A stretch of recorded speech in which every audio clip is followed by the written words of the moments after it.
جو شخص بھی اللہ تعالیٰ کے احکامات کو حضرت محمد اور رسول اللہ صلی اللہ علیہ وسلم کے ذریعے پورا کریں گے، اللہ تعالیٰ اس کو اپنے فضل سے دنیا اور آخرت میں کامیاب کریں گے۔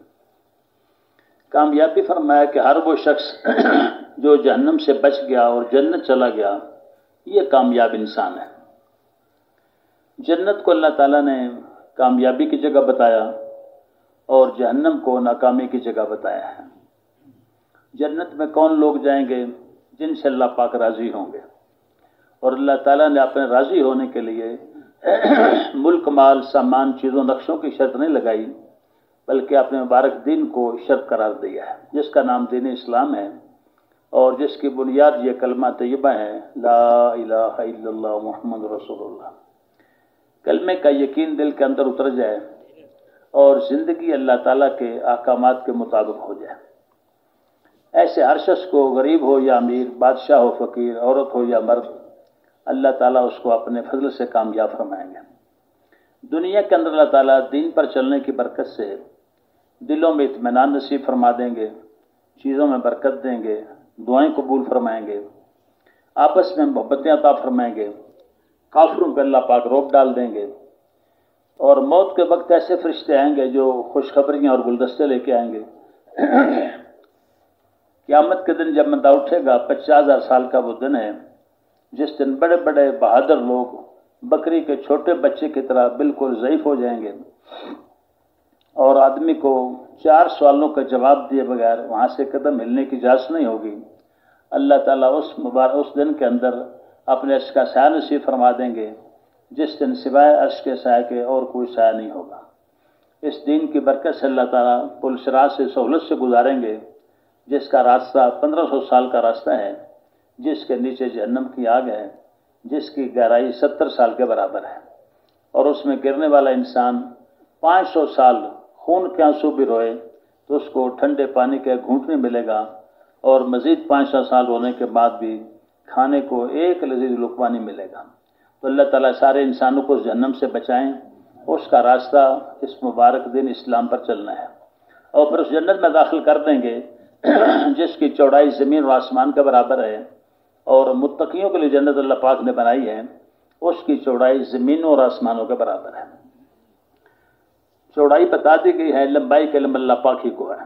بہت بڑا ملک اللہ پاک عطا فرمائیں گے۔ جنت کے اندر فتح دودھ کی، شہد کی، شرابن طہورا، میٹھے پانی کی نہریں ہیں۔ آدمی کی ہر چاہت کو اللہ تعالیٰ اعلیٰ پیمانے پہ پورا کریں گے۔ عزت ملے گی، کبھی ذلت نہیں، صحت ملے گی، کبھی بیماری نہیں، خوشیاں ملیں گی، کبھی غم نہیں، ساری نعمتوں کے اندر دوام ہے۔ جنت کی عورتیں بھی مشک، عنبر، زعفران، کافور سے بنی ہوئی ہیں۔ اگر وہ کڑوے سمندر میں تھوک ڈال دے تو سارا سمندر شہد میٹھا ہو جائے، مردے سے بات کرے مردہ زندہ ہو جائے۔ اور دنیا کے اندر ایمان والی عورتوں کو اللہ تعالیٰ ان جنت کی حوروں کے اوپر بھی ان کو سرداری عطا فرما دیں گے، ان کے ایمان، نماز اور نیک اعمال کی برکت سے۔ اور پھر جنت کے اندر یہ ساری نعمتیں ہمیشہ رہیں گی اور بلا مشقت ہوں گی۔ کسی بھی چیز کے حصول کے لیے آدمی کو مزید کوئی محنت نہیں کرنی پڑے گی۔ درختوں پہ پھل پکے ہوئے ہیں، شاخیں جھکی ہوئی ہیں اور خوش متی ہیں، ارادہ کرنے پر وہ شاخ خود جھک کے سامنے آئے گی۔ جتنے پھل توڑے گا اس کی جگہ اللہ پاک نئے پھل لگا دیں گے، تاکہ ہزاروں سال کے بعد بھی آدمی کو درختوں کے اوپر پھلوں میں قلت کا احساس نہ ہو۔ اس کے اس احساس کو ختم کرنے کے لیے اللہ تعالیٰ اس میں نئے پھل لگا دیں گے۔ ہوا میں اڑتے ہوئے پرندوں کا گوشت کھانے کو جی چاہے گا، بھنے ہوئے کباب بن کے سامنے آئیں گے، اور پھر بعد میں اسی پرندے کو اللہ پاک زندہ کر دیں گے۔ تو اس طرح کہ اللہ تعالیٰ نے انسان کی ساری چاہتوں کی تکمیل کا سامان وہ جنت میں رکھا ہے۔ چند دن موت سے پہلے جو بندے اپنی خواہشات سے رک جائیں گے اور اللہ تعالیٰ کے احکامات کی رعایت کر کے زندگی گزاریں گے، تو اللہ تعالیٰ ان کو آخرت کے اندر ہمیشہ ہمیشہ کے لیے ان کے خواہشات کی تکمیل کا سامان جنت کی شکل میں رکھا ہے۔ فرمایا ایسا سامان ہے جس کو کسی آنکھ نے دیکھا نہیں اور کسی کے دل پر اس کا وہم و گمان نہیں گزرا۔ اب یہ سارے لوگ وہاں چلے جائیں تو اس کا راستہ ہے وہ دینی زندگی، جس کا نام اسلام ہے۔ اسلام احکامات کا مجموعہ ہے۔ کچھ احکامات کرنے کے لیے ہیں اور بعض ان سے منع کیا گیا ہے۔ کرنے والے کام سارے کرنا اور جس سے منع کیا گیا اس سے بچنا۔ اس میں سب سے بڑی چیز اسلام کے اندر ایمانیات ہیں، جس کا تعلق دل کے ساتھ ہے۔ اللہ تعالیٰ کی ذات پر ایمان لانا، فرشتوں پر، کتابوں پر، انبیاء علیہ السلام پر، تقدیر پر، اور اس طرح مرنے کے بعد کھڑا ہونے پر، تو اس طرح یہ ساری چیزیں یہ دل کے متعلق ہے، نبیوں پر ایمان لانا۔ اور اس کے ساتھ ساتھ کچھ حصہ عبادات ہے، جیسے نماز، روزہ، حج، زکوٰۃ، صدقات، قربانی وغیرہ۔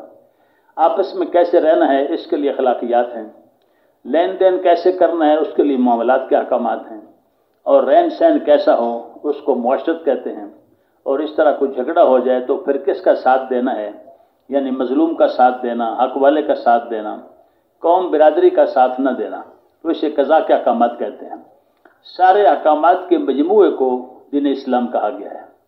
پورا دن زندگی میں ہوگا پوری کامیابی ملے گی، ادھورے دن سے پوری کامیابی نہیں مل سکتی۔ اب یہ پورا دن زندگی میں کس طرح ہے، تو اس کے لیے ہے محنت، جس محنت کے اللہ تعالیٰ نے ہر زمانے میں انبیاء علیہ السلام کو بھیجا، اور سب سے آخر میں سارے نبیوں کے سردار حضرت محمد الرسول اللہ صلی اللہ علیہ وسلم کو اللہ تعالیٰ نے رحمت للعالمین، خاتم النبیین، کافۃ للناس، بشیر و نذیرہ، اس طرح کے القابات دے کے بھیجا۔ کافۃ للناس آپ کو فرمایا، سارے انسانوں کے لیے آپ کفایت کرنے والے ہیں۔ قیامت تک آنے والے انسان دنیا کی چاہے کسی خطے میں ہوں، اس کی کامیابی کا واحد راستہ حضرت محمد رسول اللہ صلی اللہ علیہ وسلم کی کامل اتباع ہے۔ تو اللہ تعالیٰ کے احکامات پر چلنا اور نبی کے طریقے پہ آنا۔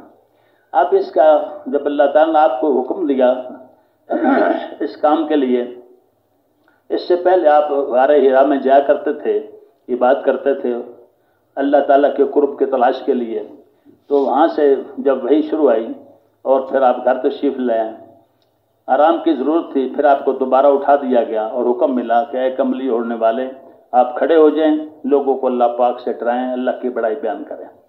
تو محنت کی بنیاد جو ہے وہ کلمے سے اور اللہ تعالیٰ کی بڑائی دلوں میں اتارنا۔ اور اس کے لیے آپ نے کیا طرز اختیار کیا کہ آپ خود چل کر جاتے تھے، ایک ایک کے پاس چل کر جانا، اس کو دعوت دینا۔ شروع میں یعنی پہلے رشتہ داروں کو دعوت دی، پھر اپنے خواص کو یعنی خاص لوگوں کو، آہستہ آہستہ مکہ قرب و جوار میں، اور آپ کو ذمہ داری ملی تھی پورے عالم بھر کی۔ ترتیب محنت آپ کی یہ تھی کہ جب یعنی جو بندہ کلمہ پڑھتا تھا اس کو ساتھ اپنی محنت میں شامل فرما لیتے تھے۔ آپ کے آخری نبی ہونے والے صلی اللہ تعالیٰ نے چونکہ کام امت کو منتقل کیا، تو آپ نے پہلے ہی دن سے امت کے ہر فرد کو اپنی اس محنت کے اندر اور کام میں شامل کیا۔ سب سے پہلے یہ سعادت کلمہ پڑھنے کی اور اسلام میں داخل ہونے کی خدیجہ رضی اللہ تعالیٰ عنہ کو ملی، اور ان کی برکت سے پھر کئی معروف عورتیں اسلام میں داخل ہوئیں، جن میں عمر رضی اللہ تعالیٰ کی بہن فاطمہ بنت خطاب بھی شامل ہیں، اور پھر انہیں کی قربانی کے بعد برکت سے اللہ تعالیٰ نے حضرت عمر رضی اللہ عنہ کو بھی اسلام کے اندر داخلہ دیا۔ اس طرح فضل یعنی عباس رضی اللہ عنہ کی بیوی، وہ بھی ان کے دعوت سے اسلام میں داخل ہوئیں۔ اس طرح سودہ بنت زمعہ جو امہات المومنین میں سے ہیں، اللہ حضل قیاس۔ تو جو بندہ کلمہ پڑھتا وہ کلمے کا دائی بنتا۔ وہ بکر صدیق رضی اللہ تعالیٰ عنہ جب مسلمان ہوئے تو 2 دن کے اندر 9 آدمی ساتھ لے کر آئے جو اسلام میں داخل ہوئے، جن میں سے 6 بعد میں عشرہ وشرہ میں سے بن گئے، جن میں سے طلحہ اور زبیر رضی اللہ عنہما، جن دونوں کے بارے میں آتا ہے کہ یہ جنت کے اندر رسول پاک علیہ السلام کے حواری بنیں گے، یعنی دائیں بائیں چلیں گے، حواریین فی الجنہ۔ اور انہی کے ساتھ عبد الرحمن بن عوف، جن کے سخاوت کے بہت قصے معروف ہیں۔ اس طرح عبیدہ بن جراح رضی اللہ تعالیٰ عنہ بدر کی لڑائی کے اندر اپنے باپ کو قتل کر دیا، امین الامت کا لقب ان کو ملا۔ سارے صحابہ کرام امین ہیں، اور ان کو خاص طور پر امیر الامت ہونے کا شرف ملا۔ اور اس طرح پھر سعد بن وقاص رضی اللہ تعالیٰ عنہ، جن کی برکت سے جا کے ایران کے اندر اسلام پھیلا، اور دریا دجلہ میں سے جب گھوڑے پار ہو رہے تھے تو ایرانی دیکھ کر کہنے لگے کہ دیواں آمدن دیواں آمدن، جن آ گئے ہیں یہ انسان نہیں ہیں۔ اللہ تعالیٰ پھر ان کو بڑی فتوحات کرائیں۔ بہر سیر قلعہ کو جب محاصرہ کیا تو انہی میں سے ایک ساتھی کی زبان پر فرشتہ بولا، جن کو سارے کافروں نے سنا اور کہنے والے کو پتہ نہیں تھا کہ اس نے کیا کہا ہے۔ بہر اس طرح کی مدن کے ساتھ ہوئیں، اور کادشیہ سے پھر وہ سامان لے کر آئے، اس بادشاہ کے جو کسرا کے سامان تھے، جس میں وہ کنگن بھی تھے، جن کی خوشخبری رسول پاک صلی اللہ علیہ وسلم نے اس آدمی کو دی تھی جو ہجرت کے موقع پر آپ کو پیچھے پکڑنے آیا تھا سراقہ بن مالک کو کہ وہ دن کیسے ہوں گے جب تیرے ہاتھ میں کسرا کنگن ہوں گے. تو اللہ تعالیٰ نے انہیں کو ذریعہ بنایا یعنی ان کی فتوحات کا، اور ایران کے اندر کتنا اسلام پھیلا. اور عہد کی لڑائی میں پھر آپ نے فرمایا کہ اے سعد میرے ماں باپ پہ قربان ہوں تو تیر چلا. تو اس طرح کے یہ سعد کے حصے میں آئی. تو ان کے بھی اسلام میں داخلہ یہ بکر صدیق رضی اللہ عنہ کی برکت سے ہے. اس طرح پھر ابو عبیدہ بن جراح رضی اللہ تعالیٰ عنہ، سعد بن وقاص، اور ساتھ ہی ساتھ اس کے عثمان بن عفان رضی اللہ تعالیٰ عنہ، ان کے بارے میں کہ ان کو خالہ نے بھی دعوت دی تھی سودا بنت قریظ نے، لیکن ان کو حضور کے پاس لانے والے وہ بکر صدیق ہی ہیں رضی اللہ تعالیٰ. تو اس طرح 6 بڑے صحابہ جو شعبہ میں ہیں یہ ان کے دعوت اسلام میں آئے. اور ساتھ ہی پھر ابو سلمہ، عثمان بن مظعون، اور اس طرح ارقم جن کے گھر میں آپ وسلم صحابہ کی تربیت فرماتے تھے. تو یہ 2 دن کی کمائی ہے. دعوت ایسا بڑا عمل ہے کہ اس راستے سے آدمی وہ کچھ کر سکتا ہے جو کسی اور راستے سے کمائی نہیں کر سکتا، کیونکہ فرمایا جو نیکی کے لیے دلیل بن جاتا ہے تو اس کو عمل کرنے والے کے برابر اجر ملتا ہے. تو آپ وسلم نے امت کی تربیت اس اعتبار سے کی کہ ہر کلمے پڑھنے والے کو کلمے کا داعی بنایا. دلوں کے اندر اللہ پاک کی عظمت اترے، اللہ کی بڑائی، اللہ پاک سے ہونا یہ دل میں آ جائے، تو اس کے لیے ہر شخص کو داعی بنایا. اور اس دعوت کے لیے جو مشقتیں بھی ہیں ان کو برداشت کرنا، جیسے بلال قصے سے ہم سنتے رہتے ہیں کس طرح کو مکہ گلیوں میں گھسیٹا جاتا تھا، اور وہ پھر احد ہی کہتے تھے کرنے والی ذات اللہ پاک ہی کی ہے. اس طرح خباب بن الارت، حضرت عمر کا زمانہ خلافت رضی اللہ تعالیٰ عنہ کا، انہوں نے ان کو اپنے پاس بلایا، مسند پہ بٹھایا، اور پھر ساتھ کہا کہ اس جگہ بیٹھنے کے قابل آپ سے زیادہ صرف ایک ہی شخص ہیں جن کا نام ہے بلال رضی اللہ تعالیٰ عنہ. جب یہ بات کی تو انہوں نے اپنی کمر سے کپڑا اٹھایا اور کہا جی آپ میری کمر دیکھیں. تو کمر پہ گڑے پڑے ہوئے تھے. وہ فرمان لگے کہ ایسی تو کمر میں نے کسی کی نہیں دیکھی. کہا جی میرے ساتھ کیا ہوا تھا کہ جس عورت کے پاس میں تھا وہ زمین پہ یعنی کوئلے بچھا کے مجھے اوپر لٹا کے سینے پہ پتھر رکھتے تھے، اور وہ چربی پگھل پگھل کے وہ کوئلے پوچھتے تھے. اور بلال رضی اللہ عنہ کس سے زیادہ مشہور ہو گئے تھے، یعنی تکلیفیں اٹھانے میں ہم سارے برابر ہی تھے. تو شروع زمانے کے اندر کلمہ پڑھنے کے بعد کلمے کی دعوت دینا، اس کے لیے تکلیفوں کو جھیلنا، گھروں کو چھوڑ دینا، ہجرت کرنا، سفر کرنا، یہ اس زمانے کے اندر صحابہ کی یعنی یہ ترتیب بنی ہوئی تھی. گویا آپ صلی اللہ علیہ وسلم نے صحابہ کو اسی بات کی گھٹی دی تھی کہ ہر بندہ کلمے کا داعی بنا. تو فیل پیغمبر دوسی یہ تشریف لائے مکہ مکرمہ. لوگوں نے ان کو اتنے آپ صلی اللہ علیہ وسلم کے خلاف کہا کہ انہوں نے کانوں میں روئی دے لی کہ کہیں ان کی آواز میرے کانوں میں نہ پڑ جائے. اللہ پاک نے ان کی ہدایت کا ارادہ فرمایا. 2 دن تو اس طرح پھرتے رہے، پھر کانوں سے روئی نکالی، آپ کے پاس بیٹھے، آپ نے خطبہ مسنونہ پڑھا. کہا جی ایسا کلام تو میں نے کبھی نہیں سنا. آپ نے فرمایا میں اللہ کا رسول ہوں، اور اس کلمے کی آپ نے دعوت دی، مسلمان ہو گئے. اپنی قوم میں چلے گئے، وہاں جا کام شروع کیا. تو والد صاحب مسلمان ہوئے، اہلیہ مسلمان ہوئی، اور باقی لوگ قبیلے والے تیار نہ ہوئے. تو اس بنا پر واپس آئے مکہ مکرمہ. آپ سے درخواست کی کہ آپ بد دعا کریں میری قوم کو اللہ ہلاک کر دے. تو آپ نے بجائے بد دعا کے دعا فرمائی کہ اے اللہ قوم دوست کو ہدایت دے دے اور وہ مطیع بن کے میرے پاس آ جائیں. اور کہا کہ جا کے آپ نرمی سے کام کریں. اب جب کام کیا تو پھر کئی سال ہر سال کام کرتے رہے اور لوٹ کے نہیں آئے. کب لوٹ کے آئے؟ جب صلح حدیبیہ جو ہجرت کے 6 سال ہوئی تو اس کے بعد یہ تشریف لائے، اور آپ اپنے ساتھ 70-80 خاندان لے کر آئے، اور جن میں تھے ابو ہریرہ رضی اللہ تعالیٰ بھی انہی میں سے تھے. تو اس طرح ہر بندہ کلمے کی دعوت اور اس کی محنت کے اندر لگنے والا بنا، اور کلمے کے لیے تکلیفوں کو جھیلنے والا بنا. تو اسلام کی بنیاد یہ کلمہ طیبہ ہے. اسی کو کلمہ معرفت بھی کہا گیا ہے، اسی کو کلمہ عبدیت کہتے ہیں. اس کی پاکیزگی یہ ہے کہ دل کے اندر سے ہر طرح کے اللہ تعالیٰ کی ذات کے علاوہ باقی جو کچھ ہے اس سے نہ ہونا، اور اللہ تعالیٰ کی ذات اقدس سے سب کچھ ہونے کا یقین دل کے اندر اتر جائے. اللہ کے غیر سے امیدیں ختم ہو جائیں. نفع نقصان، زندگی موت، عزت ذلت، صحت بیماری، سب کچھ اکیلے اللہ پاک کے قبضے میں ہے. اللہ پاک نے جب اس کائنات کو بنایا تھا تو شروع ہی پہلے دن میں اس کو حکم دیا تھا کہ تجھے میری اطاعت کرنی ہوگی، خوشی سے کرو یا ناگواری کے ساتھ. تو ساری کائنات نے جواب میں عرض کیا کہ ہم آپ کی اطاعت کریں گے اور خوشی سے کریں گے. تو کائنات کا ذرہ ذرہ جو ہے وہ اللہ تعالیٰ کے امر کے اندر جکڑا ہوا ہے، وہ آزاد نہیں ہے. ان چیزوں سے وہ ہوتا ہے جو اللہ پاک چاہتے ہیں۔ اللہ پاک نے کئی چیزیں بنائیں، ان کو شکلیں دیں، ان میں صفات رکھیں، لیکن ہر چیز کی شکل پر اور اس کی صفت پر اپنا قبضہ باقی رکھا ہوا ہے۔ کوئی چیز کسی کو نہ نفع دیتی ہے نہ نقصان دیتی ہے تا وقت کہ اللہ پاک کا ارادہ نہ ہو۔ تو دل کے اندر اللہ کے غیر کا یقین کا نکل جانا۔ جس طرح ذمہ دار پہلے زمین کو صاف کرتے ہیں، جھاڑیاں نکالتے ہیں، پتھر اس میں سے نکالتے ہیں تاکہ اس کے اندر جو بیج لگائیں تو اس کے اندر وہ استعداد پیدا ہو جاتی ہے اگانے کی۔ تو اس طرح دل کے اندر سے اللہ کے غیر کے تاثر کو ختم کرنا۔ دوسرا اس کلمے کے اندر یہ کلمہ معرفت ہے کہ کائناتی نقشہ جو بنا ہے زمین آسمان کے درمیان میں، یہ اللہ تعالیٰ نے اپنی پہچان کے لیے بنایا ہے اور انسانوں کے امتحان کے لیے بنا ہوا ہے۔ اس میں کوئی چیز بھی کامیابی کا سامان نہیں ہے، یعنی کسی چیز کے حاصل کر لینے کے بعد بندے کو کامیابی مل جائے، ایسا ہرگز نہیں ہے۔ یہ سارا نقشہ یہ انسانوں کی آزمائش ہے اس میں کہ چیزوں سے ہوتا دکھائی دیتا ہے، کرنے والے اللہ پاک خود ہیں۔ اللہ تعالیٰ نہ خود دکھائی دیتے ہیں، نہ اللہ کا وہ امر جس سے یہ چیزیں حرکت کرتی ہیں، نہ وہ امر دکھائی دیتا ہے۔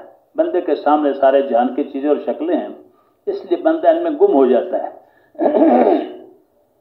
ساری دنیا میں جو لوگوں نے جو بت پرستی آئی ہے اور لوگوں نے درختوں کو سجدے کیے، اس بنیاد پر کہ درختوں سے پھل ملے ہیں اور وہ پھل بڑے مفید ہیں، گائے کو سجدے کیے کہ اس میں سے دودھ ملا، دودھ بچوں نے پیا ہے، بعض لوگوں نے گائے کی پوجا شروع کر دی۔ نبیوں نے آ کر یہ سمجھایا کہ جو کچھ تمہیں جہاں سے نظر ہوتا آ رہا ہے اس کے پیچھے اللہ پاک کا ارادہ ہے۔ اس لیے اللہ تعالیٰ نے کیا فرمایا، نسقیکم، ہم تمہیں پلاتے ہیں، یعنی دودھ ہم پلاتے ہیں۔ دیکھنے میں گائے بھینس بکری نظر آتی ہے لیکن حقیقت میں پلانے والے اللہ پاک ہیں۔ اس طرح درخت جو زمین سے اگتے ہیں، فرمایا کھیتی تم کرتے ہو یا ہم کرتے ہیں، یعنی اللہ تعالیٰ نے کھیتی کرنے کو اپنی طرف منسوب فرما کے ساتھ فرمایا کہ اچھا یہ بتاؤ گٹھلی اور دانے کو کون پھاڑتا ہے، یعنی اگر تمہیں اپنی محنت نظر آتی ہے تو وہ کون ہے جس نے دانے کو پھاڑا اور گٹھلی کو، اور شگوفے کو کس نے بتایا کہ اوپر نکلنا ہے، اور جڑ کو نیچے کون لے کر گیا، تو کرنے والی ذات اللہ پاک ہی ہے۔ تو ان چیزوں کو دیکھ کر ہم سبق لینا ہے کہ اکیلے اللہ پاک ہیں جو سب کچھ کرتے ہیں۔ جس چیز کو دیکھیں اس میں سے اللہ یاد آئے، جیسے دوست کے بیٹے کو دیکھیں تو دوست یاد آ جاتا ہے، تو کائناتی نقشے میں سے ہر چیز ہمیں رہنمائی کرے اللہ پاک کی ذات کی طرف۔ اتنا اونچا آسمان کیسے کھڑا ہوا، کس نے کھڑا کیا، پہاڑوں کو کس نے گاڑا، اللہ عزل کیا، تو ہر چیز جو ہے اس میں انسان کے لیے بڑے نشان ہیں اور اس کے سمجھ کے لیے اللہ تعالیٰ کی نشانیاں بنائی ہیں۔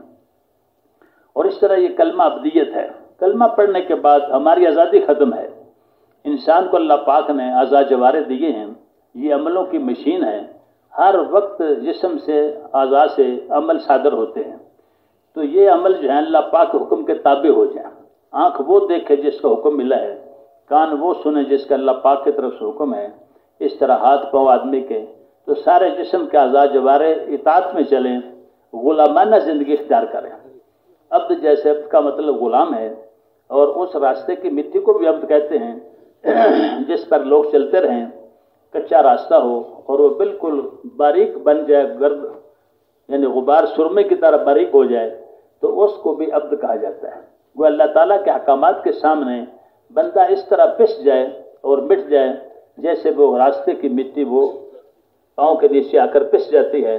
تو ہمارے اندر کوئی اکڑ نہ رہے اور اپنی کوئی چاہت نہ رہے، بلکہ اللہ تعالیٰ کے اوامر پر چلنا یہ ہمارا مزاج بن جائے۔ وہ قصہ معروف ہے، کسی نے غلام خرید کر لائے تھے گھر، پھر اس سے کچھ پوچھا آپ کا نام کیا ہے، کہاں کھائیں، یعنی بتایا کہ یہ جگہ رہنے کے، آپ کہاں رہیں گے، کیا کھائیں گے، تو ہر بات کے جواب میں وہ کہتا جی جیسے میرے مالک کی مرضی۔ تو اخیر پہ مالک نے کہا کہ کوئی آپ کی مرضی بھی ہے؟ کہا جی جس دن سے میں غلام بنا ہوں اپنی مرضی چھوڑ دی ہے، بس اب جو آقا کہیں گے وہی کریں گے۔ تو یہ کلمہ ہمیں ابدیت سکھایا، ہم نے وہ زندگی گزارنی ہے جو اللہ تعالیٰ کے ہاں پسندیدہ ہے، احکامات والی زندگی، اپنی مرضیوں کو چھوڑ دینا اور اطاعت والے راستے کو اختیار کرنا۔ تو یہ سارا اس کلمے کے اندر ان باتوں کا ہم سے مطالبہ ہے، اور ساتھ ہی ساتھ یہ یقین آ جائے کہ کامیابی کا واحد راستہ وہ اللہ تعالیٰ کے احکامات ہیں اور حضرت محمد رسول اللہ صلی اللہ علیہ وسلم کا طریقہ ہے، یعنی چیزوں نقشوں میں کامیابی نہیں۔ اللہ تعالیٰ نے جو مقدس کتاب اتاری، اپنی آخری کتاب قرآن مجید، اس میں کتنے قوموں کے قصے واقعات کو نقل کیا، اس طرح تاکہ اس سے ہم سبق لیں۔ بڑے بڑے بادشاہ دنیا کے اندر آئے، جیسے نمرود اور فرعون، ناکام ہوئے۔ وجہ ناکامی کے سبب کیا ہے؟ کہ اپنے زمانے کے نبی کی بات نہیں مانی، اللہ تعالیٰ کے احکامات کو نہیں مانا۔ بڑے بڑے ملک کے باوجود یہ لوگ ناکام ہو گئے۔ قارون بڑے مال والا، جس کے خزانے بے شمار خزانے تھے، یہ سب سے وہ پہلا شخص ہے جس نے اپنے خزانے دکھا کر لوگوں کے دلوں پہ روب ڈالنا چاہتا تھا کہ لوگ اس کی بڑائی ان کے دلوں میں اترے۔ تو سارے سامان نکالے، لوگوں نے کہا کتنا خوش نصیب آدمی ہے یہ۔ جو سمجھدار لوگ تھے، انہوں نے کہا بھئی یہ کوئی نصیب والی بات نہیں ہے، یہ تو اللہ جس کو چاہتے ہیں دے دیتے ہیں۔ تو کیا نتیجہ؟ کچھ دن کے بعد جب وہ زمین جا رہا تھا تو باقی لوگ دیکھیں کہ اچھا ہی ہوا کہ ہم ایسے نہ تھے، تو اللہ تعالیٰ نے اس کے مال سمیت اس کو زمین میں دھنسا دیا۔ تو مال ناکامی کا ذریعہ نہیں بنا، ناکامی کا ذریعہ مال پہ غلط یقین جو تھا وہ بنا ہے۔ مال کے راستے سے چیزیں ملیں گی، چیزوں سے زندگی بنے گی۔ زندگی تو اللہ پاک بناتے ہیں اور اپنے احکامات پر چلنے کی برکت سے بناتے ہیں۔ اللہ تعالیٰ نے اس قارون کا قصہ سنایا۔ رسول پاک علیہ السلام کے صحابہ میں سے عبد الرحمن بن عوف رضی اللہ تعالیٰ عنہ، جب ان کا وصال ہوا تو بہت سارا ترکہ چھوڑا۔ آپ اتنے بڑے مال کے ساتھ عیش و عشاء کے اندر بھی شامل ہیں، اور کتنا ان کا بلند مقام ہے۔ یہ مال کی وجہ سے نہیں ہے، بلکہ اللہ تعالیٰ کی اطاعت کی وجہ سے ہے اور رسول پاک صلی اللہ علیہ وسلم کی اتباع کی برکت سے ہے۔ اور اس طرح اللہ اور قوم قصے بھی سنائے قرآن پاک کے اندر۔ قوم نوح جو اکثریت کے اندر تھی اور اپنی اکثریت پہ ناز کرتے تھے کہ ہم زیادہ ہیں، کثرت میں ہیں، لیکن جب نوح علیہ السلام کی نافرمانی کی، پانی کا عذاب ان کو کس طرح بہا کے لے گیا۔ قوم میں آج جو بڑے طاقتور لوگ تھے، لمبے قد کے لوگ، اور نعرے لگاتے تھے ہم سے بڑا طاقت والا کون ہے، جب اطاعت نہیں کی، نتیجہ کیا نکلا کہ ہوا آئی، مکانوں کی چھتیں اڑ گئیں اور وہ بندے ہوا میں اڑ رہے تھے، اور پھر جب زمین پہ ان کو گرایا تو سر الگ اور تھڑ الگ تھے، جیسے کھجوروں کے تنے پڑے ہوں۔ ان کے بعد قوم سمود آئی۔ شیطان نے ان کو سمجھایا کہ نوح علیہ السلام کے زمانے میں سیلاب آیا تھا، تم اونچی جگہ پہ گھر بناؤ پہاڑوں کے اوپر، اور پھر دوسرا یہ کہ وہاں پہ ان کو ہوا کے عذاب آیا تھا قوم عاد پر، تو ہوا سے بچنے کا بھی راستہ یہ ہے کہ اونچائی پہ جا کے ہوا کا دباؤ بھی کم ہو جاتا ہے، تو پہاڑوں کے اندر کھود کے گھر بنائے۔ صنعتی قسم کے لوگ تھے، پہاڑ تراش کے تاکہ پہاڑ اوپر سے نہ اڑ سکے، چھت نہ اڑے، اور ادھر دباؤ بھی کم ہو جائے گا۔ نافرمانی سے طرح کی اصل سبب تو نافرمانی سے پہلے ہلاک ہوئے تھے، اپنی طرف سے سارے انتظامات کیے۔ ایک فرشتہ نے چیخ ماری اور دل ان کے پھٹ گئے، اپنے مضبوط قلعوں کے اندر وہ ساری قوم مردہ ہو گئی۔ یہ قصے اصلی نقل کی گئے اللہ پاک نے سنائے ہیں تاکہ ان راستوں پر جن پر چل کے پہلے لوگ ناکام ہو چکے ہیں، تو امت محمدیہ جو ہے علیہ السلام، یہ ان راستوں کو نہ آزمائے جن پہ پہلے جو آزمائے راستے جا چکے ہیں۔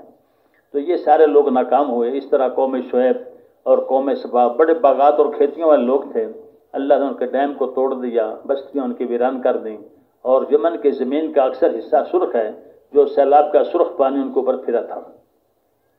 اب ان سارے مدینہ منورہ کے صحابہ کرام رضی اللہ تعالیٰ اجمعین، یہ اپنے باغات کے ساتھ کامیاب ہوئے۔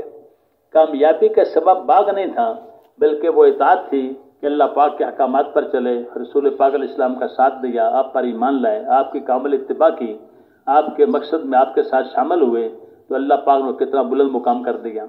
تو کامیابی کا ذریعہ اللہ تعالیٰ کے اوامر ہیں اور رسول پاک علیہ السلام کا طریقہ ہے۔ یہ اس کلمے کے یقین کے اندر اس بات کا دل کے اندر اترنا یہ ضروری ہے۔ یہ وہ بنیاد بنے گی جس پر آگے دین کی عمارت چلتی ہے۔ جب یہ یقین ہوگا کہ کامیابی کا ذریعہ احکامات ہیں، یہ بندہ حکم پہ چلے گا۔ مؤذن بھی اسی کی اصطلاح لگاتا ہے کہ آؤ نماز کے لیے، آؤ کامیابی کی طرف۔ تو جس طرح نماز میں کامیابی ہے، اس طرح روزے میں، حج میں، زکوٰۃ میں، سارے احکامات کی کامیابی کا ذریعہ ہیں، اور یہ احکامات اللہ پاک کی چاہت ہیں، اور اللہ تعالیٰ اپنی چاہت کو حکم کا نام دے کر سارے انسانوں کے ساتھ یہ خیرخواہی کا معاملہ فرمایا کہ بندوں سے جو مطالبہ تھا اس کو احکامات کا نام دے دیا، اور ساری خیروں کا مجموعہ وہ اسلام ہے، اور اسلام کے باہر کوئی خیر نہیں ہے۔ تو اس طرح یہ یقین دل کے اندر آ جائے۔ مکے کا سردار تھا عمر بن حشام، لوگ اسے کہتے کہ بڑے اچھے فیصلے کرتا ہے، یعنی اچھے فیصلے کرنے والوں کا یہ باپ ہے، تو وہ ایسے بڑھیا فیصلہ کوئی نہیں کر سکتا۔ لیکن جب وہ نافرمانی پہ رہا اور بدر میں قتل ہوا تو آپ نے فرمایا یہ ابو جہل ہے، یہ جہلوں کا باپ ہے، یہ سمجھداروں کا باپ نہیں ہے۔ تو عمر بن ہشام وہ یعنی اپنا پہلے والے لقب سے اس کا الٹ لقب ہو گیا. کس بنیاد پر؟ کہ اللہ پاک کو نہیں پہچانا. اس لیے فرمایا کہ جو شخص اللہ تعالیٰ کو رب مانے، حضرت محمد رسول اللہ صلی اللہ علیہ وسلم کو اپنا نبی جانے اور دل سے مانے اور اس طرح اسلام کو دین حق پہچانے، تو یہ بندہ جہالت سے نکل گیا ہے. صرف پڑھنے لکھنے سے بندہ جہالت سے نہیں نکلتا. مکہ مکرمہ کے اندر کوئی 16-17 آدمی معروف تھے اس زمانے میں، جو پڑھے لکھے لوگ شمار ہوتے تھے، انہیں میں اس کا بھی شمار تھا. لیکن اس کی وہ پڑھائی اس کی کسی کام نہیں آئی. ان 17 میں سے 10 جو کفر پہ مرے اور 7 اسلام میں آئے. لیکن جو اسلام میں آ گیا پھر دین کا کام بہت زیادہ کیا. تو بہرحال جہالت جو ہے وہ اللہ پاک کو جو نہ پہچانے وہ بندہ جاہل ہوتا ہے. ان پڑھ ہونا جرم نہیں ہے، جاہل ہونا جرم ہے. ان پڑھ وہ ہے جو پڑھ نہ سکتا ہو، اور جاہل وہ ہے جو اپنے خالق کے مالک کو نہ پہچانتا ہو. اور اللہ تعالیٰ کے نگاہ میں ایسے لوگ جو اپنے مالک کو نہ پہچانے، فرمایا یہ تو جانوروں کی طرح ہیں، بلکہ ان سے بھی گئے گزرے ہیں. جانور بھی چر کے آتے ہیں تو اپنے مالک کے گھر سے آ جاتے ہیں، اپنے مالک کو پہچانتے ہیں. ہمسایہ کے گھر میں چاہے اچھا بھی چارہ پڑا ہو تو اس گھر نہیں جاتے، اپنے گھر آ جاتے ہیں. تو گویا حیوانوں سے بدتر ہے وہ انسان جو اپنے خالق مالک اللہ پاک کو نہیں پہچانتا. تو اس طرح یہ کلمے کے اندر یقین کو لینا، اور اس کے ساتھ ساتھ اللہ تعالیٰ کرتے ہیں اپنی قدرت سے سب کچھ، اور اللہ تعالیٰ سے لینے کا راستہ، اس کی قدرت سے استفادے کا ذریعہ وہ حضرت محمد صلی اللہ علیہ وسلم والے اعمال ہے. نبی والا عمل اختیار کریں گے تو یہ ہے ذریعہ رحمتوں کے اترنے کا. جس طرح جہاز کو اتارنے کے لیے زمین پہ جو سڑک بناتے ہیں اس کو وہ اس کے دوڑنے کی جگہ رن وے کہتے ہیں. تو جس طرح بغیر اس رن وے کے جہاز اتر نہیں سکتا، اللہ تعالیٰ کی رحمتوں کے اترنے کا واحد ذریعہ وہ رحمت العالمین کی اتباع ہے. اب آپ صلی اللہ علیہ وسلم کے طریقے پہ چلنا اور آپ والے عمل کو اختیار کرنا، یہ واحد راستہ ہے کامیابی کا. انس بن مالک ایک صحابی رضی اللہ تعالیٰ عنہ، خاتم نے آ کے خبر دی کہ باغ جو ہے وہ سوکھ رہا ہے، پانی کی ضرورت ہے. 2 رکعت نماز پڑھی، دعا مانگی. دعا کے بعد کہا کہ باہر دیکھو نا بادل آیا یا نہیں آیا. اس نے آسمان کو دیکھا، عرض کیا جی بادل تو نہیں آیا. دوبارہ 2 رکعت پڑھی، پھر کہا اب دیکھو، وہی جواب. تیسری دفعہ کہا چھوٹا سا بادل آیا ہے پرندے کے پر کے برابر. تو وہ نماز دعا میں لگے رہے، بارش ہو گئی. اسی سے کہا کہ آپ گھوڑے پہ چڑھ کے جاؤ، چکر لگاؤ، پھر آ کے خبر دو کہاں تک بارش ہوئی ہے. واپس آ کے بتایا جی ساری بارش آپ کے باغ پر ہوئی ہے. اور وہ جگہ جو تھی اس کو بھی ذکر کیا کہ غضبان سے ملات سے لے کر مسیرین کے ملات کے درمیان جہاں ان کا باغ تھا، فرمایا ساری بارش وہاں ہوئی ہے اور ایک قطرہ پانی کا باہر نہیں برسا. تو یہ بارش بھیجنے والے کون ہیں؟ اللہ پاک کی ذات ہے. کس عمل پر یہ بارش آئی؟ نماز اور دعا پر. نماز اور دعا کے ذریعے اللہ تعالیٰ کی قدرت سے فائدہ اٹھانا، یہ عمل کس نے بتایا اور یہ تعلیم کن کی ہے؟ یہ حضرت محمد رسول اللہ صلی اللہ علیہ وسلم کی تعلیمات ہیں. تو اللہ پاک کرتے ہیں، اپنی قدرت سے کرتے ہیں، نبی والے عمل پہ کرتے ہیں. اور سارے اسلام کے جو حکامات ہیں اس کے اندر اتنے فضائل ہیں، وہ اسی کی تشریح میں ہیں کہ کس عمل پہ اللہ پاک کیا کرتے ہیں. جیسے سورۃ فاتحہ پڑھیں گے اللہ تعالیٰ سے عطا فرما دیں گے. آیت الکرسی پڑھیں گے اللہ پاک حفاظ فرمائیں گے. سورہ واقعہ پڑھیں گے اللہ پاک رزق کی تنگی دور کر دیں گے، اس کو فاقہ نہیں آئے گا. تو رزق دینے والے کون ہیں؟ اللہ پاک ہے. کس عمل پر؟ سورہ واقعہ پڑھنے پر. ہمیں کس نے بتایا؟ تو یہ جناب رسول پاک اسلام نے یہ علم امت کو منتقل کیا. یعنی اللہ پاک کرتے ہیں، نبی والے عملوں پہ کرتے ہیں. اس طرح فرمایا جو بندہ تو یہ پڑھے گا سورہ سجدہ، سورہ ملک، تو قبر کے عذاب سے اللہ پاک اس کو بچا دیں گے. جو رحمان واقعہ حدیث اس کو پڑھے گا روزانہ، قیامت والے دن وہ جنت الفردوس والوں میں سے پکارا جائے گا. تو آپ نے اعمال بتائے ہیں کہ کس عمل پہ اللہ پاک کا کیا نظام ہے. تو سارا جو اللہ پاک کے کرنے کا نظام ہے، تو یہ سارے فضائل ہیں. ان کو بار بار سنیں گے تو زندگی کا بننا عمل میں نظر آئے گا، اور عمل درست ہوتے جائیں گے تو اللہ پاک حالات ٹھیک کر دیں گے. کیونکہ جتنا بھی خشکی اور تری کے اندر فساد آتا ہے وہ انسانوں کے ہاتھوں کی کمائی ہے. تو انبیاء علیہ السلام کی پہلی محنت یقینوں کی درستگی ہے. پھر اس کے ساتھ ساتھ جو احکامات ملے اللہ پاک کی طرف سے، ان کے فضائل امت کو اتنا سنائے کہ ہر بندہ عمل کرنے پہ تیار ہو گیا. یعنی مدینہ منورہ کے اندر جو منافق تھے کچھ، ان کو بھی ہمت نہیں ہوتی تھی کہ نماز کے چھوڑنے کی، اور وہ بھی نماز میں آتے تھے. اور مسلمان جو بیمار بھی ہو، کمزور بھی ہو، 2 آدمیوں کے سہارے اگر چل کے آ سکتا تھا تو 2 بندے اس کو کندھا دے کے یعنی مسجد میں لے آتے تھے. یہ ترتیب بن گئی تھی جو یقین یہ بن گئے تھے کہ کرنے والے اللہ پاک ہیں اور اس سے لینے کا راستہ وہ اعمال ہیں، اور یہ جتنے فضائل ہیں یہ ایمان میں ترقی لانے کے لیے ہیں، اور یہ اللہ تعالیٰ کے وعدوں کا یقین دل میں اندر اترے اس کے لیے ہیں۔ اور اللہ تعالیٰ وعدہ خلافی نہیں کرتے۔ نظام اللہ پاک کا یہ ہے کہ اللہ پاک حکم دیتے ہیں، احکامات پہ پھر وعدے فرماتے ہیں، اور ان وعدوں کو اپنی قدرت سے اللہ پاک پورے کرتے ہیں۔ اللہ پاک کی طاقت ہے جس کو قدرت کہتے ہیں، جس سے جو چاہتے ہیں وہ کر دیتے ہیں۔ موسیٰ علیہ السلام کی والدہ کو حکم ملا تھا کہ آپ اپنے بچے کو دودھ پلاتے رہیں، اور جب خوف زیادہ ہو تو اس کو پانی میں بہا دینا، اور اس پہ آگے 2 وعدے فرمائے تھے، ہم اس کو واپس لوٹائیں گے اور اس کو نبی بنا دیں گے۔ تو جب والدہ نے حکم کو پورا کر دیا، اللہ تعالیٰ نے اپنے دونوں وعدے اپنی قدرت سے پورے کیے، حالانکہ حالات بالکل ناموافق تھے، لیکن اللہ پاک جو چاہتے ہیں وہ کرنے پہ قادر ہیں۔ پھر جب موسیٰ علیہ السلام تشریف لاتے واپس مدین سے، اور راستے میں اللہ پاک سے ہم کلامی ہوئی، اور عصا کو زمین پہ جب گرا اور وہ سانپ بن گیا، تو حکم ہوا کہ آپ اس کو پکڑیں اور ڈرے مت، اور ہم اس کو اصلی حال پہ لوٹا دیں گے۔ تو پکڑنے کا حکم دیا اور ساتھ وعدہ فرمایا کہ ہم اس کو اصلی حال پہ لوٹائیں گے۔ جو ہی ہاتھ لگایا تو اللہ پاک نے اس کو دوبارہ لاٹھی بنا دیا۔ تو یہ جتنے فضائل ہیں یہ وعدے ہیں کہ کیا کریں گے اس پہ، یا نماز پڑھنے پہ اللہ پاک کے کیا وعدے ہیں، اس کو فضائل کا نام دیا گیا ہے۔ کچھ وعدے براہ راست اللہ پاک نے کیے ہیں، کچھ وعدے جناب رسول پاک علیہ السلام کی زبانی جن کو حدیث کہتے ہیں، اور نبی کے بارے میں فرمایا کہ میرے نبی کوئی ایسی بات نہیں کہتے ہیں الا یہ کہ ان کو وحی کی جاتی ہے۔ تو یہ بھی وعدے گویا اللہ پاک ہی کی طرف سے وعدے ہیں۔ تو جب یہ صحابہ نے یہ سارے سنے فضائل، اور ذہن پہلے سے بنا تھا احکامات کا، تو اب امت اعمال پر آ گئی۔ تو ذکر اور عبادت جو ہیں، اس سے بندہ اللہ کا محبوب بندہ بنتا ہے۔ فضائل کے شوق نے ان میں عمل کی استعداد پیدا کر رکھی تھی، یقین پہلے سے بنا تھا، ہر بندہ عمل کے اوپر آ گیا، اور آدمی ذکر اور عبادت کی برکت سے اللہ پاک کا محبوب بندہ بن جاتا ہے۔ اور سب سے محبوب حالت ہوتی ہے بندے کی جب بندہ سجدے میں ہوتا ہے، گویا اللہ پاک کے قدموں پہ اس نے سر رکھا ہوا ہے۔ نماز کے لیے وضو کر کے گھر سے چلتا ہے تو راستے میں فرمایا ایسے ہے جیسے احرام باندھ کے حج کو جا رہا ہے، ہر قدم پہ نیکی ملتی ہے، خطائیں معاف ہوتی ہیں۔ نماز کے انتظار میں بندہ نماز ہی میں لکھا جاتا ہے، اور نماز کے بعد جتنی دیر تک باوضو بیٹھا رہے، فرشتے اس کے لیے بخشش کی دعائیں کرتے رہتے ہیں۔ اور فرمایا متقی کا گھر جو ہے وہ مسجد ہے، اس لیے اپنی مسجدوں کو آباد کرنا۔ اس کے ساتھ ساتھ آپ نے اخلاقی تربیت فرمائی، ایک دوسرے کے حقوق ادا کرنا، اور آپس میں خدمت گزاری والے اعمال ان کو بتائیں۔ خدمت کرنے سے بندے میں تواضع آ جاتی ہے، اخلاق اس کے اچھے ہو جاتے ہیں۔ اور تواضع کی مثال فرماتے ہیں جیسے درخت کی ٹہنی پہ پھل لگتا ہے، اور پھل کثرت سے ہو، جو وہ موٹا ہوتا ہے تو وہ ٹہنی جھکنی شروع ہو جاتی ہے، تو پھر اس کا مالک آ کے اس کے نیچے وہ لکڑی کا 2 شاخہ کھڑا کرتا ہے، اس کو اوپر کر دیتا ہے۔ تو جس بندے میں تواضع ہوگی، اللہ پاک اس کو اپنے فضل سے اونچا کر دیں گے۔ پھر آپ نے صحابہ کی یہ تربیت فرمائی کہ اس زندگی کو لے کے دنیا کے اندر پھرنا۔ صحابہ کی زندگی کے اندر سادگی ہے، اور سارے اسلام کے اندر حیا ہے، اور پھر قناعت پسندی ہے۔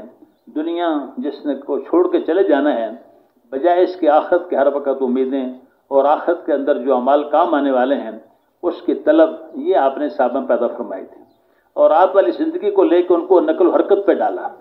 تو اللہ تعالیٰ نے ہمیں دین بھی عطا فرمایا ہے، دین کی محنت دی ہے، اور محنت ہے نقل و حرکت کے ساتھ چل پھر کے کام کرنا، تاکہ اللہ تعالیٰ کا یہ پیغام سارے جہان میں پھیلے۔ تھوڑی سی یہ دنیا ہے، مشرق میں جہاں سورج نکلتا ہے وہاں جزیرہ فجی کہلاتے ہیں، اور اس طرح مغرب میں کینیڈا کے آگے الاسکا ہے، شمال میں ناروے ہے، وہاں پہ لوگوں نے لکھا ہوا ہے وہاں اینڈ آف دی ورلڈ کہ یہ دنیا کا آخری کنارہ ہے۔ تو وہاں سے لے کے ساؤتھ امریکہ تک اور ساؤتھ افریقہ تک نیچے کوئی جزیرے ہیں، 200-250 ملک ہیں دنیا میں۔ اب ساری دنیا میں اللہ پاک کا یہ کلمہ پھیلے، سارے لوگ اسلامی زندگی گزاریں، سارے لوگ اللہ پاک کے احکامات پہ چلنے والے بنیں، جناب رسول پاک علیہ السلام کا ظاہر اور باطن اتباع کرنے والے بن جائیں۔ اس محنت کے لیے نقل و حرکت ہے۔ تو آپ نے امت کو نقل و حرکت پہ ڈالا ہے، اور صحابہ کے یہ ایسی ذہن سازی کر دی۔ ایک موقع پر ایک جماعت کو روانہ کیا اور ان کو ایک خط لکھ کر دیا کہ اتنے دن آپ سفر کریں، جب فلاں جگہ پہنچ جائیں وہاں جا کر اس کو کھولنا کہ اس میں کیا لکھا ہے، اور جو پھر آگے تشکیل ہے اس کے مطابق عمل کریں۔ یعنی اس طرح بھی ان کو اس طرح ڈالا گیا کہ پتہ نہیں ہم کہاں جا رہے ہیں۔ یعنی اس طرح کے مجاہدوں کے اوپر بھی امت کو تیار کیا۔ تقریباً آپ کے زمانے میں 150 سفر ہوئے ہیں، جس میں سے کوئی 125 سفر آپ کے علاوہ لوگوں نے کیے اور 25 سفروں میں آپ خود ساتھ تشریف لے گئے، یعنی امت کے تربیت فرما دی کہ کس طرح چلنا ہے، کیونکہ اجتماعی کاموں کے اندر ناگواریاں پیش آنا یہ ضروری چیزیں ہیں، تو کس طرح چلنا ہے۔ جیسے کھلاڑی جو ہوتے ہیں کرکٹ کھیلنے والے مثلاً، تو کبھی گیند لگ جاتا ہے، کبھی کوئی زخم آ جاتا ہے، تو یہ اس کھیل کا ایک حصہ ہوتا ہے۔ تو یہ دین کی محنت، اس کے لیے مشقتیں جھیلنا، سفر کرنا، مشقتوں کو برداشت کرنا، یہ اس راستے کی ایک بڑی چیز ہے۔ تو پہلے انبیاء علیہ السلام بھی تکلیفوں میں سے گزرے، تو اس طرح آپ کے صحابہ کرام بھی، اور ایسا آپ نے ذہن بنا دیا تھا کہ ایک ایک کھجور کھا کے چل رہے ہیں، کوئی امیر سے شکوہ نہیں اور اپنے کام پہ لگے ہوئے ہیں۔ پھر اللہ پاک نے مدد فرمائی کہ ان کے لیے ایک مچھلی سمندر میں سے، یعنی کنارے پہ جا رہے تو سمندر سے مچھلی باہر نکال دی، جس کو 18 دن کھاتے رہے، اور دوسرے روایت میں 1 مہینہ تک کھاتے رہے، اور مدینہ منورہ جب تشریف لائے تو توشوں میں اس کا گوشت بھی ساتھ موجود تھا۔ پھر اللہ پاک کی طرف سے مددیں، نصرتیں آنی شروع ہو گئی۔ ایسے سفر بھی کیے صحابہ کرام نے کہ چلتے چلتے پاؤں کے جوتے ٹوٹ گئے۔ اب وہ پتھریلا علاقہ تھا، اب وہاں جوتے اس طرح مہیا نہیں تھے جیسے آج کل کا نظام ہے، تو پھر پاؤں پہ پٹیاں باندھی، اور جب چلتے تھے تو پٹیاں پھٹ جاتی تھیں۔ سفر کا نام ہی پڑ گیا چیتڑوں والا سفر، کہ وہ سفر جس میں پاؤں کی پٹیاں بھی چیتڑے بن گئے تھے، لیکن کام کر رہے تھے۔ وہ موسیٰ رضی اللہ تعالیٰ عنہ اس واقعہ کو سنا کے کہنے لگے کہ میں یہ بتانا تو نہیں چاہتا تھا، بس میں نے اسے بتا دیا کہ ہم اللہ کے راستے میں، کیونکہ آدمی اس زمانے کے اندر نیکی کرنا اور نیکی کو چھپانا، یعنی بندہ نیکی کو اس طرح چھپائے جیسے اپنے گناہ کو چھپاتا ہے، تو یہ آدمی کے کمال قدر کی چیز ہے۔ نیکی میں بہت آگے تھے اور ہر وقت چھپانے والے تھے، اور جو انہوں نے چھپائیں اللہ پاک نے ان کو ظاہر کیا۔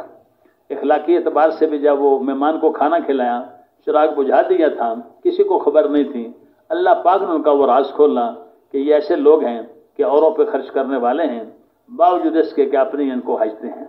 پھر اللہ تعالیٰ نے صحابہ کی تعریفیں بیان کی کہ میرے نبی کے ساتھی یہ تو ایسے قابل ذکر ساتھی ہیں کہ ان کی تعریفیں صرف قرآن پاک کے اندر ہی نہیں بلکہ تورات اور انجیل کے صفحات میں بھی ان کو جگہ ملی ہے، اور اس میں بھی ان کی خوبیاں لکھی ہیں کہ یہ آپس کے اندر بڑے مہربان ہیں، اور آپ ان کو دیکھیں گے رکوع کرتے ہوئے، سجدے کرتے ہوئے، حالانکہ وہ کھاتے بھی تھے، پیتے تھے، لیکن اگر ان کی زندگی کا یہ اکثر حصہ گویا یوں لگتا ہے کہ جیسے نمازوں ہی میں لگے رہتے تھے، یعنی گویا اللہ کی بات میں کثرت کے ساتھ وہ لگتے تھے، اور رات کا بہت تھوڑا حصہ سونے میں گزارتے تھے، اور پچھلی رات استغفار کرتے تھے اللہ کے سامنے۔ تو اللہ پاک نے صحابہ کی وہ تعریفیں بیان کی۔ تو یہ ساری خوبیوں والے لوگ جب دنیا کے اندر پھرے تو جہاں جہاں گئے وہاں اللہ پاک نے اسلام کو پھیلا دیا۔ جیسے سورج نکل کے آتا ہے، سورج میں روشنی ہوتی ہے، جہاں جاتا ہے روشنی پھیلا دیتا ہے۔ اگر سورج میں تاریکی ہوتی تو جہاں جاتا اندھیرا پھیلاتا۔ تو سورج جس طرح ہر وقت حرکت کے اندر ہے اور اس میں یعنی وہ ساکن نہیں رہتا، چلتا رہتا ہے اور اپنی روشنی کا کوئی معاوضہ نہیں لیتا، تو فرمایا اس کام کرنے والوں کو بھی اس طرح سورج بن کر دنیا پھرنا چاہیے، یعنی صفات کے ساتھ، ایمانی صفات، اخلاقی صفات، تواضع، کنات، سادگی، شرم و حیا والی زندگی، ہر اس زندگی کو لے کے دنیا کے اندر پھرنا، نقل و حرکت کرنا، اور اپنی محنت کا کوئی معاوضہ نہ لینا۔ سارے انبیاء علیہ السلام کی محنت کے اندر یہ رخ ملتا ہے کہ وہ لوگوں کو صاف کہتے تھے کہ ہم تم سے اپنا کوئی بدلہ نہیں چاہتے، یعنی ہمارا بدلہ تو اللہ کے پاس ہے۔ تو کام کرنا اور اللہ پاک سے امیدیں باندھنا۔ اس طرح انصار مدینہ جنہوں نے آپ کا ساتھ دیا تو ان کو بھی آپ نے فرمایا تھا کہ جب ان سے بیعت لی مختلف عنوانات پر، اور انہیں سمجھ آ گئی کہ جب ہم آپ یہ کہ بیعت کے بعد یہ کام کریں گے تو سارے عرب کے تیروں کا رخ ہماری طرف ہو جائے گا، پوچھا اگر ہم یہ سارا کچھ کر دیں تو ہمیں کیا ملے گا؟ کہا کہ تم کو جنت ملے گی، یعنی آخرت کے بعدوں پہ امت کو اٹھایا۔ تو یہ لوگ جب دنیا کے اندر پھرے پھر جا کر کہتے تھے کونوا مثلنا، ایسے ہو جو بس جیسے ہم ہیں، یعنی ایسی ایک مبارک زندگی لے کے پھر رہے تھے۔ اب میرے بھائیو وہ مبارک زندگی ہمارے اندر آ جائے، وہ ساری صفات آ جائیں جن صفات کی برکت سے اللہ تعالیٰ بندے سے کام لیتے ہیں، تو یہ خروج کے زمانے میں خصوصاً اور مقام پر بھی رہتے ہوئے اعمال کے اندر لگنا گویا ان صفات کے حصول کے لیے ہے کہ دن بدن ایمان میں ترقی آتی چلی جائے۔ ہر موقع پر جب ضرورت آئے ہمارا رخ اللہ پاک کی طرف ہو، نمازیں پڑھ کر، دعائیں مانگ کر، اور آپس کے اندر اچھے اخلاق کے ساتھ رہنا، ان صفات کے عمل بننا۔ جو لوگ ان صفات والے بنیں گے اللہ تعالیٰ اپنے دین کا کام ان لوگوں سے لیں گے۔ تو ہمارا سارا یہ اجتماعات اسی غرض کے لیے ہیں کہ ہمارے اندر وہ یہ امت کی ذمہ داری ہے، جو اللہ پاک نے دین عطا فرمایا از راہ کرم، وہ دین ہماری زندگی میں آ جائے، جس کے لیے جو محنت کا مطالبہ ہے وہ محنت کرنے والے ہم بن جائیں۔ اس کے لیے قربانی کرنا، گھر بار کو چھوڑنا، اللہ کے راستے کے اندر پھرنا۔ پہلے شروع میں کچھ لوگ جب آنکھیں خراب ہوتی نا، بوڑھے آدمی کمزور ہو جاتے تو آپریشن کراتے تھے، تو اتنا زمانہ جدید نہیں تھا، تو اس زمانے وہ پھر آپریشن کے بعد سبز پٹی باندھ دیتے تھے۔ تو جب وہ ایسا بوڑھا آدمی گاؤں میں آتا، پٹی بندھی ہوتی سبز، تو چھوٹے بچے تو نہیں جانتے تھے اس کی حقیقت ہے، وہ کہتے کہ بابا جی گئے تھے ادھر شہر میں، ڈسکا ہمارے پاس قریب ایک جگہ ہے سیالکوٹ میں، ڈسکے گئے تھے وہ، اور وہاں سے یہ آنکھیں بند کرا کے آ گئے۔ تو وہ ہر بندہ سمجھدار یہ جانتا تھا کہ یہ پٹی چند دن کے لیے ہے، یہ اس لیے ہے تاکہ سورج کی گرمی اس میں نہ آئے، گرد و غبار نہ پڑے، آنکھ کی اس میں حفاظت ہے تھوڑی دیر کے لیے، پھر یہ ہمیشہ دیکھنے والے بن جائیں گے۔ تو اللہ کا راستے کے اندر نکلنا، یہ تکلیفوں کا جھیلنا، گھر والوں سے جدائی اختیار کرنا، یہ چند دن کے لیے ہے، اور جو اس کا بدلہ ہے وہ ہمیشہ کے لیے ہے، جنت کی شکل میں، اللہ کی رضا کی شکل میں، جہاں پھر نعمتیں کبھی کم نہیں ہوں گی۔ اس طرح صحابہ کرام اللہ پاک کے راستے میں نکلے اور پھرے، اور ایسا پھرے کہ چلتے چلتے یعنی زمینیں ختم ہو گئے۔ عقبہ بن نافع کے بارے میں آتا ہے، جو شمالی افریقہ میں گئے ہیں اور مراکش پہنچ گئے تو اپنے گھوڑے کو پانی میں ڈالا اور پھر کہا کہ یا صفا ہے افسوس، کس بات کا افسوس ہے کہ یا اللہ تیری زمین ہی ختم ہو گئی، اگر ہمیں پتہ چل جاتا کہ اس کے آگے کہیں اور بھی لوگ بستے ہیں تو ہم وہاں بھی جاتے، تیرا کلمہ وہاں بھی پھیلاتے۔ تو جب وہاں سے واپس لوٹے تو الجزائر کے اندر آ کر بسکرا شہر میں ان کی قبر بن گئی۔ یعنی ایک دن مولانا ہمارے اپنے احسان الحق صاحب جماعتوں سے بات کر رہے تھے، واپسی والوں سے، فرمایا جب ہم واپسی والوں سے پوچھتے ہیں کہ آپ کیوں جا رہے ہیں واپس، تو ہر بندے کا ایک اپنا جواب ہے۔ وہ کہتا ہے جی میرا چلہ ختم ہو گیا، کوئی کہتا ہے 3 چلے ختم ہو گئے، 5 سال کی جماعتیں واپس صحیح ہوتی ہیں، کوئی 7 مہینے ختم ہو گئے، کچھ کہتے ہیں پیسے ختم ہو گئے ہیں، کوئی کہتے ہیں چھٹی ختم ہو گئی ہے۔ تو ہر بندے کا ایک جواب ہے، اور اگر صحابہ سے پوچھیں بھئی آپ کیوں واپس جاتے ہیں تو ان کا جواب یہ ہے کہ یا اللہ تیری زمین ہی ختم ہو گئی ہے، یعنی ہمارے حوصلے ختم نہیں ہوئے۔ اس طرح دنیا کے اندر کلمے کو پھیلانا، جان مال کی قربانی کرنا، یہ ایک امت کا ذہن بنا ہوا تھا، نقل و حرکت والا۔ ابو ایوب انصاری رضی اللہ تعالیٰ عنہ جو مدینہ منورہ میں رسول پاک علیہ السلام کے میزبان بنے ہیں، آج اس زمانے میں کسی گھر میں کوئی دنیاوی اعتبار سے بڑا آدمی آ جائے تو وہ کتنا ایک زمانہ فخر